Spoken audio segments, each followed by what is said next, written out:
1-17. Perempuan yang bijak mendirikan rumahnya, tetapi yang bodoh meruntuhkannya dengan tangannya sendiri. Siapa berjalan dengan jujur takut akan Tuhan, tetapi siapa yang sesat jalannya menghina Dia. Di dalam mulut orang bodoh ada rotan untuk punggungnya, tetapi orang yang bijak dipelihara oleh bibirnya. Kalau tidak ada lembu, juga tidak ada gandum, tetapi dengan kekuatan sapi banyaklah hasilnya. Saksi yang setia tidak berbohong, tetapi siapa yang menyembur-nyemburkan kebohongan adalah saksi dusta.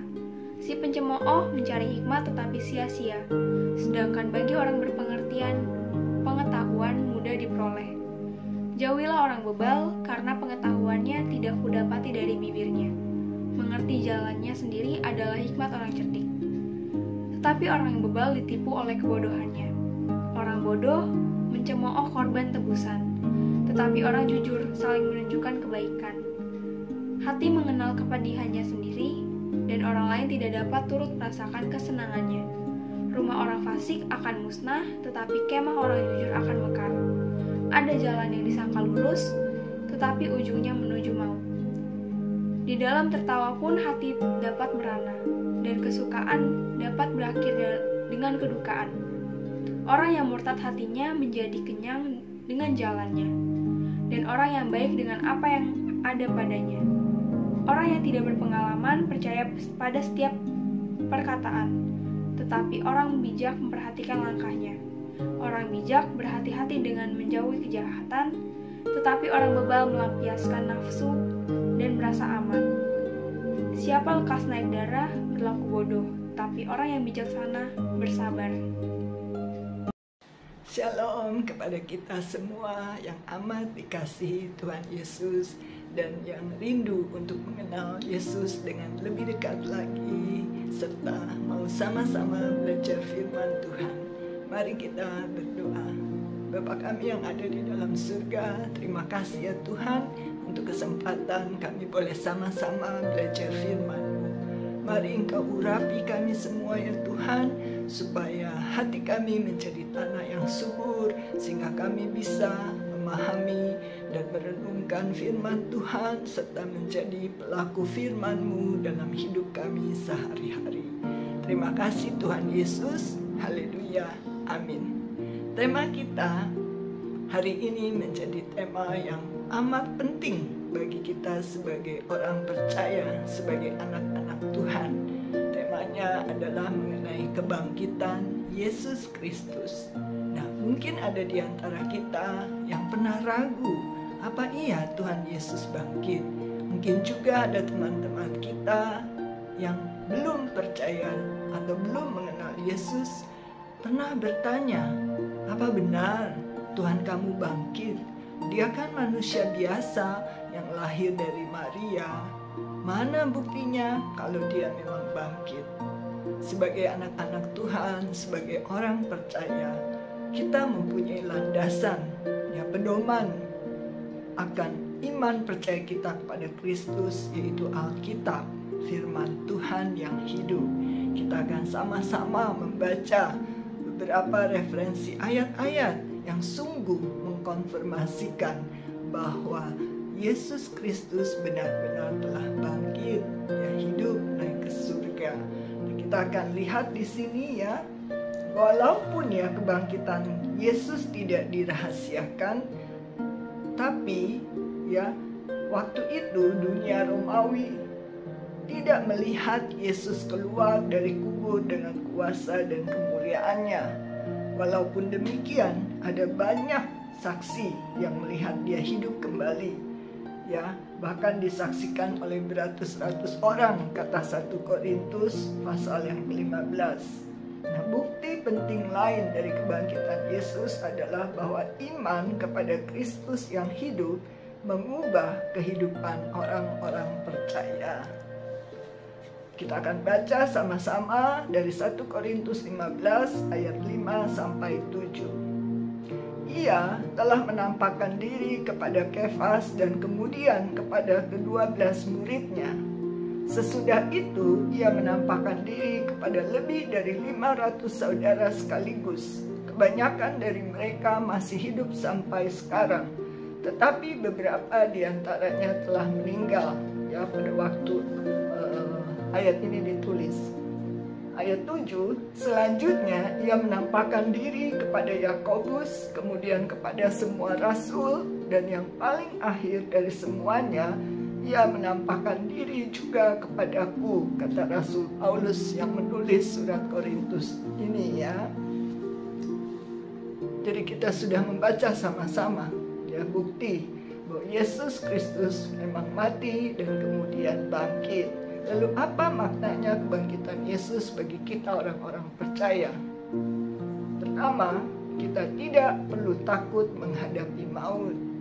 Kebangkitan Yesus Kristus mengandung arti bahwa Yesus telah mengalahkan kematian.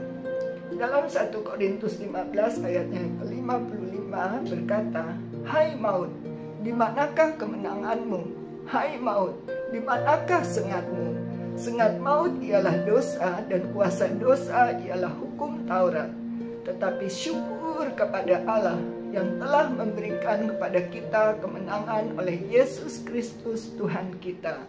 Barang siapa percaya kepadanya akan beroleh hidup yang kekal. Oleh karena maut telah dikalahkan, maka kita yang percaya kepadanya tidak perlu lagi takut akan kematian." Luar biasa ya, kita anak-anak Tuhan tidak perlu takut akan kematian. Yang kedua, kita hidup dalam kuasa Allah. Dalam Injil Matius 28 ayat yang ke-18, Yesus berkata, "Kepadaku telah diberikan segala kuasa di surga dan di bumi." Dan sesudahnya Tuhan Yesus memberikan perintah amanat agung kepada murid-muridnya yang kita bisa baca nanti di ayat yang ke-19, di mana Yesus memerintahkan murid-muridnya untuk pergi memberitakan kabar keselamatan kepada semua orang ya, kepada seluruh dunia. Nah, Yesus adalah penguasa atas segala sesuatu, dan kuasa itu Dia berikan juga kepada murid-muridnya dan segenap orang percaya untuk bisa mendemonstrasikan kuasa Allah dalam kehidupan mereka untuk menjangkau jiwa-jiwa bagi Tuhan. Ya, Yesus pada saat Dia hidup, Dia melakukan mukjizat, menyembuhkan yang sakit, membangkitkan orang mati, mentahirkan orang kusta, mengusir setan-setan. Nah, Yesus juga memberikan kuasa yang sama kepada murid-muridnya dan kita semua orang percaya supaya kita diperlengkapi di dalam melakukan atau melayani pekerjaan Tuhan. Yang ketiga, kita mengalami perubahan hidup secara rohani. Dalam Roma 6 ayat 5 dikatakan, "Sebab jika kita telah menjadi satu dengan apa yang sama dengan kematiannya, kita juga akan menjadi satu dengan apa yang sama dengan kebangkitannya. Karena kita tahu bahwa manusia lama kita telah turut disalibkan, supaya tubuh dosa kita hilang kuasanya, agar jangan kita menghambakan diri lagi kepada dosa." Ya, kita telah dipersatukan dengan kematiannya dan juga kebangkitannya. Apa maksudnya? Dipersatukan dengan kematiannya berarti bahwa kita telah mati bagi dosa dan semua keinginan dosa. Dipersatukan dengan kebangkitannya berarti bahwa kita hidup dalam hidup yang baru, yaitu kehidupan bagi Tuhan sebagai anak-anak Tuhan yang mau taat firman Tuhan, melakukan firman Tuhan di dalam hidup kita yang sudah diperbaharui oleh Tuhan Yesus. Lalu apa yang akan terjadi seandainya Yesus tidak bangkit? Alkitab berkata bahwa sia-sialah pemberitaan Injil Kristus bila Ia tidak bangkit dari kematian, dan sia-sialah juga iman semua orang yang percaya kepadanya. Namun syukur kepada Allah sebab Tuhan Yesus sudah bangkit dari kematian, dan kebangkitannya itu memberikan arti dalam kehidupan kita sebagai anak-anak Tuhan. Luar biasa ya. Tuhan yang kita sembah adalah Tuhan yang hidup, yang telah mengalahkan maut ya, dan memberikan kita jaminan sebagai anak-anak Tuhan akan kehidupan kekal. bagaimana respon kita terhadap kebenaran firman Tuhan ini. Kita akan melihat beberapa lagi referensi ayat dari Roma 6 ayat 10 yang mengatakan, sebab kematiannya adalah kematian terhadap dosa satu kali dan untuk selama-lamanya, dan kehidupannya adalah kehidupan bagi Allah. Ayat 11, demikianlah hendaknya kamu memandangnya, bahwa kamu telah mati bagi dosa, tetapi kamu hidup bagi Allah dalam Kristus Yesus. Dengan menerima bahwa Yesus bangkit, berarti kita menerima tanggung jawab untuk hidup bagi Kristus dan juga membawa orang-orang lain kepada Yesus. Kita sebagai anak-anak Tuhan, orang percaya adalah orang yang berhutang kepada Allah Bapa. Untuk apa? Untuk hidup benar dan untuk hidup menjadi saksi-saksi Tuhan, menjalani kehidupan yang bermakna, berarti bagi Tuhan dan sesama. Mari kita merenung, merefleksikan sebentar ya, dalam kita meresponi firman Tuhan yang kita sudah pelajari bersama-sama.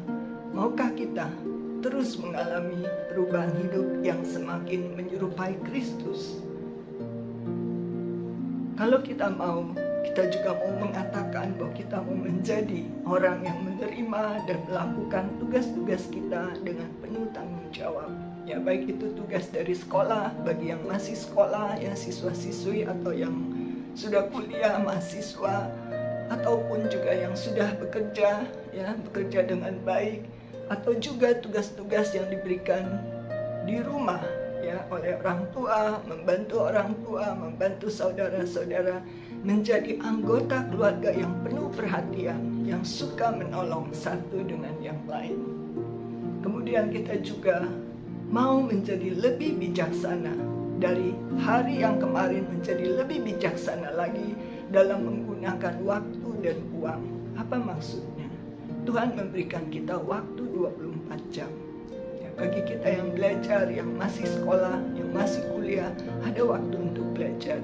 Bagi yang bekerja, ada waktu untuk bekerja.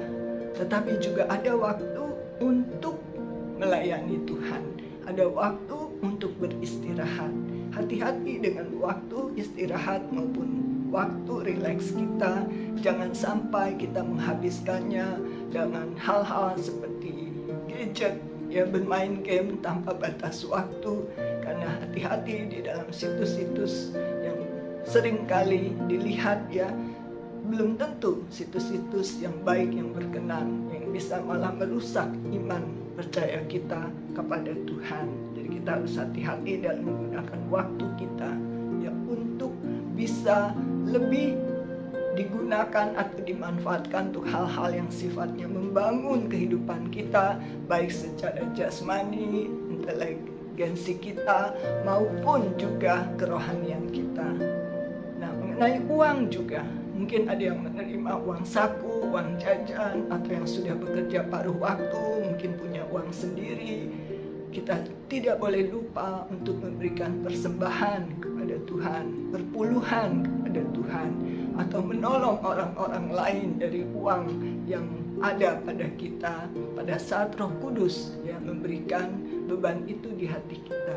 Jadi jangan kita habiskan uang kita hanya untuk hal-hal yang sifatnya material, yang sementara, tapi kita mau belajar menggunakan uang kita mencukupi apa yang menjadi kebutuhan kita, bukan hanya mengejar hal-hal yang kita inginkan, dan bisa menggunakan uang kita juga untuk menolong orang lain. Lalu kita juga mau hidup sehat secara jasmani dan juga rohani, memberi makan jasmani kita 3 hari sekali atau 4 hari sekali baik, tetapi kita juga harus ingat memberi makan rohani kita dengan apa? Dengan setia bersaat teduh, membaca firman Tuhan, beribadah dengan setia, menjadi berkat satu dengan yang lain lewat persekutuan doa, persekutuan kaum remaja, kaum muda. Itu salah satunya. Ya, kita mau menjadi orang yang sehat secara rohani dan jasmani, sehingga kita boleh selalu siap dipakai Tuhan menjadi berkat, yang menjadi kesaksian dalam perkataan, sikap hidup maupun tindakan-tindakan kita. Dan kita juga mau ya memakai kesempatan-kesempatan yang Tuhan berikan untuk bercerita kepada orang lain akan Injil keselamatan, kabar baik keselamatan, dan juga menceritakan kebaikan Tuhan, pertolongan Tuhan dalam hidup kita kepada orang-orang yang mau rindu mengenal Kristus sebagai Tuhan dan Juru Selamatnya pribadi, supaya mereka juga boleh menerima anugerah keselamatan dan janji akan kehidupan kekal. Mari kita selalu ingat bahwa Yesus yang kita sembah adalah Yesus yang hidup. Ya, Tuhan yang kita sembah adalah Tuhan yang hidup, yang sanggup menjamin keselamatan dan juga menyertai kita, memperlengkapi kita dengan kuasa untuk bisa menghadapi segala masalah-masalah hidup kita, pergumulan kita bisa datang kepada Tuhan. Bahkan kita diperlengkapi juga dengan kuasa hikmat Tuhan pada saat kita mengandalkan Tuhan untuk boleh menjadi saluran berkat bagi orang lain, ya, memperkenalkan mereka, menceritakan kepada mereka bahwa Yesus adalah juru selamat yang bisa menjamin kehidupan kekal. Mari kita berdoa. Bapa kami yang ada di dalam surga, sekali lagi kami bersyukur ya Tuhan untuk kebenaran firman-Mu yang luar biasa, bahwa kami menyembah Tuhan Yesus yang bukan saja mati buat dosa-dosa kami, tetapi Tuhan Yesus yang sudah bangkit dan hidup. Puji syukur kepadamu Tuhan, karena Engkau menjadikan kami anak-anak-Mu ya Tuhan, yang boleh menerima janji-janji Tuhan akan keselamatan dan kehidupan kekal. Mari Tuhan, Engkau pimpin setiap langkah hidup kami, agar kami terus boleh setia berjalan di dalam jalan Tuhan, beribadah dan melayani Tuhan, untuk boleh membawa orang-orang lain yang belum percaya untuk boleh juga mengenal Yesus sebagai Tuhan dan Juru Selamat mereka pribadi, sehingga mereka juga bersama-sama dengan kami boleh menerima janji akan kehidupan kekal, sehingga kami semua boleh setia sampai akhir dan nama kami boleh tercatat di buku kehidupan-Mu. Terima kasih Tuhan Yesus, hanya di dalam nama Tuhan Yesus Kristus kami sudah berdoa dan mengucap syukur. Haleluya, amin. Selamat hari Minggu. Selamat pagi adik-adik yang terkasih. Ayat hafalan kita minggu ini terambil dari Kisah Para Rasul 2 ayat 32. Yesus inilah yang dibangkitkan Allah, dan tentang hal itu kami semua adalah saksi. Diulang ya.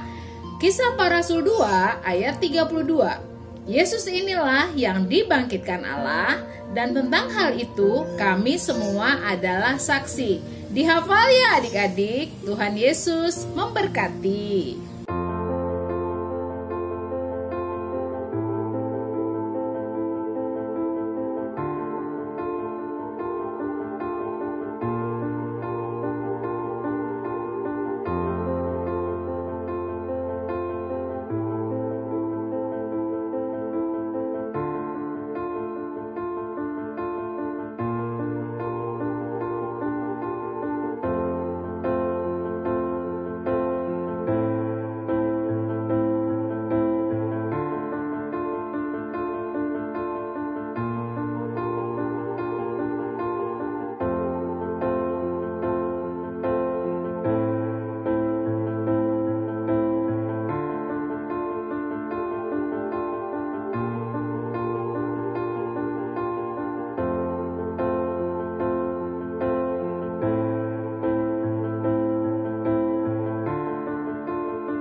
Marilah kita berdoa.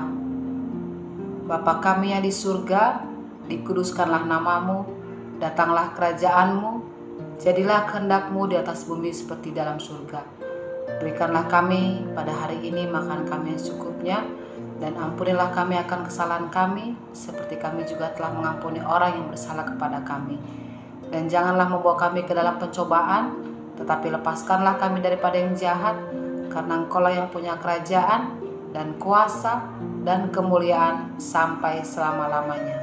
Amin.